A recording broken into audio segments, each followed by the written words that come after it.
chief executive for nearly 30 years of Amazon.com, never heard of it, is stepping down. The world's first public company to lose $1 trillion in market value. You have to use heart and intuition. There has to be risk-taking. Amazon is a global giant worth $2 trillion today. But in 2001, it was on the verge of collapse.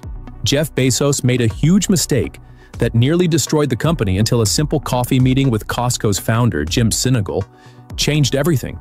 Who would have thought that advice from a warehouse store guy could save an online bookstore? What Sinegal told Bezos didn't just save Amazon, it made it unstoppable. Let's dig into this incredible story of mistakes, advice, and how one meeting changed the future of e-commerce. Oh, and before we start, don't forget to like this video, hit subscribe, and ring that notification bell. Welcome to Market Reflect.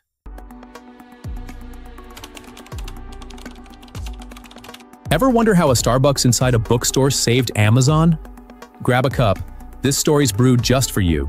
In 2001, Amazon was gasping for air. Its stock had dropped 90%, and whispers of bankruptcy filled the air. Enter Jim Sinegal, the no-frills founder of Costco, a man famous for keeping the price of a hot dog combo at $1.50 for decades. Jeff Bezos, desperate for a lifeline, met him at a Starbucks tucked inside a Barnes & Noble near Amazon's Bellevue HQ. Sinegal didn't offer Bezos a golden ticket or a secret sauce. Instead, he laid down Costco's core principle: value builds trust. Costco thrived by slashing margins to the bone, just 15% markup, and treating suppliers fairly to secure killer deals. Sinegal's words about memberships hit Bezos like a lightning bolt. The membership fee is a one-time pain, but it's reinforced every time customers see $200 savings on big-ticket items. Translation? Make your customers feel like they're winning every time they shop. Amazon took notes and then took action. Within weeks, Bezos held a meeting with his team, declaring war on high prices. Books, music, and movies, their bread-and-butter products, were discounted by up to 30%. And just like that, Amazon posted its first profitable quarter by the end of the year.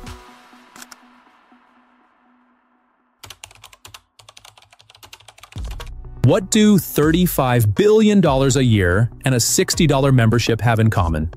Costco's DNA. By 2005, Bezos had turned Sinegal's lesson into a powerhouse strategy: Amazon Prime.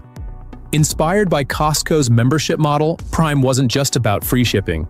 Bezos wanted customers to feel they'd be irresponsible not to sign up. Prime quickly grew into a juggernaut, boasting over 200 million members worldwide today and pulling in $35 billion annually. But here's the kicker. Like Costco, Amazon didn't chase profits right away. Prime's 2-day shipping costs were eye-wateringly high. If a member placed 10 orders a year, Amazon could lose money on that customer. But Bezos wasn't fazed. He believed Prime would change how people shop. More orders, bigger baskets, and unshakable loyalty.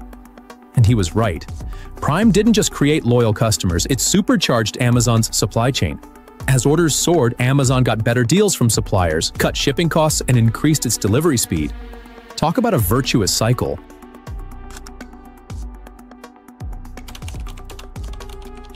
For Sinegal, Bezos faced a Wall Street analyst who nearly buried him. In 2000, analyst Ravi Surya took a sledgehammer to Amazon's reputation, calling it a financial time bomb. His 28-page takedown labeled Amazon's credit as extremely weak, with too much debt and no cash flow to cushion the blow. Investors panicked.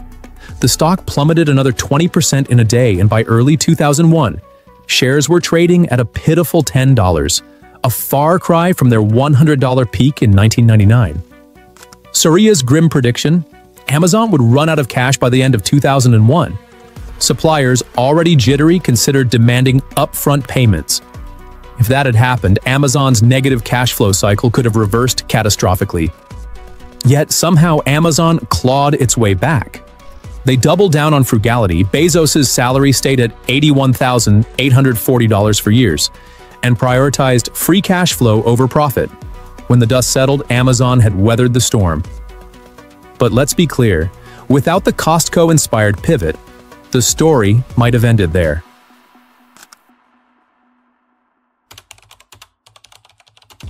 Costco's biggest secret?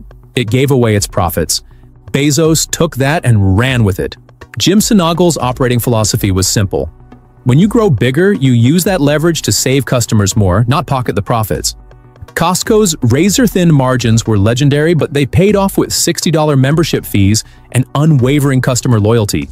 Bezos turbocharged this model with the internet. Starting in 2001, Amazon committed to matching competitors' lowest prices every single time. They didn't stop at pricing. Bezos reinvested scale efficiencies into faster delivery, better tech, and the holy grail, the free shipping.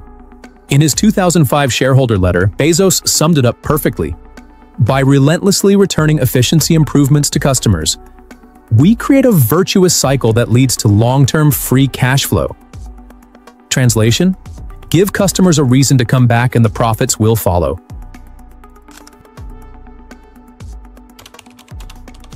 What happens when a company spends almost all its income on warehouses? Ask Amazon. Amazon's obsession with scale wasn't just theory, it was action.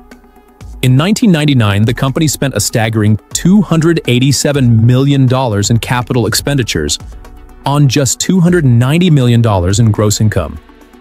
What were they building? Fulfillment centers. These hubs became the backbone of Amazon's empire, enabling faster shipping and unmatched inventory turnover. By 2002, Amazon was turning over its inventory 16 times a year, up from 12 in 2000. And their negative operating cycle became a secret weapon. Customers paid for products immediately, but Amazon didn't pay suppliers for up to 90 days. That cash cushion gave them the flexibility to scale without taking on crippling loans. The ultimate power play? Amazon's 2002 showdown with UPS. When contract negotiations stalled, Bezos' team secretly integrated with FedEx and the USPS. Overnight, UPS went from handling millions of Amazon packages to almost zero. They caved, granting Amazon the discounts it wanted.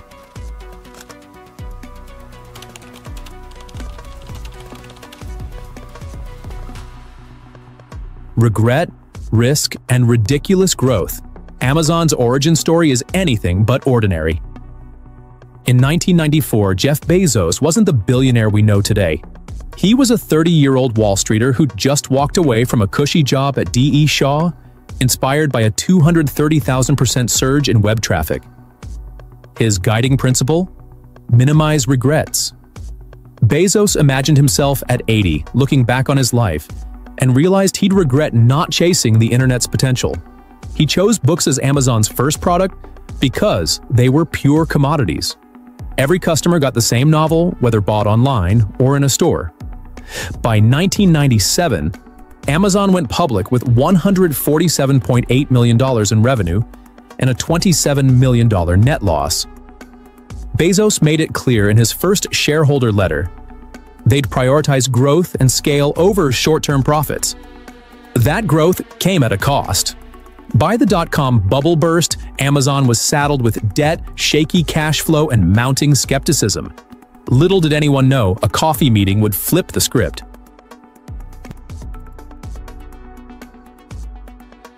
What does a $1.50 hot dog teach us about billion-dollar businesses? Everything. Costco's refusal to raise the price of its hot dog combo is the stuff of legends. Sinegal famously told an exec, "If you raise the price, I will kill you." That unwavering commitment to value created a bond with Costco customers, a bond Bezos envied. Amazon mirrored this philosophy in its pricing strategy. Whether it was slashing book prices by 30% in 2001 or offering free shipping through programs like Super Saver Shipping and Prime, the goal was the same: make customers feel like they're getting an unbeatable deal. This wasn't just good PR, it was strategic genius. The more customers trusted Amazon, the more often they shopped. And every additional order increased Amazon's leverage with suppliers, creating a flywheel of savings and loyalty.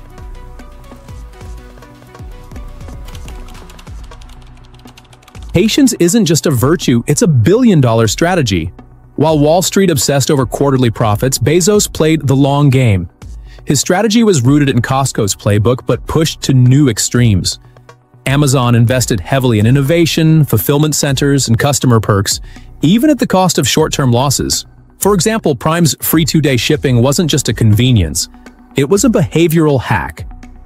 Bezos bet that customers would shop more if they didn't have to worry about shipping costs, and it worked. Prime members ordered more frequently and spent more per order, giving Amazon the scale it needed to dominate. When Bezos stepped down as CEO in 2021, Amazon was already a massive success, and it's now valued at $2 trillion. His successor, Andy Jassy, seems poised to continue the legacy, keeping costs low, value high, and customers happy. What do you think was Jeff Bezos' smartest move? Slashing prices, launching Prime, or learning from Costco? Drop your thoughts in the comments. And that's it for today. Hit the like button and subscribe to Market Reflect. Stay tuned for more and catch you at the next one.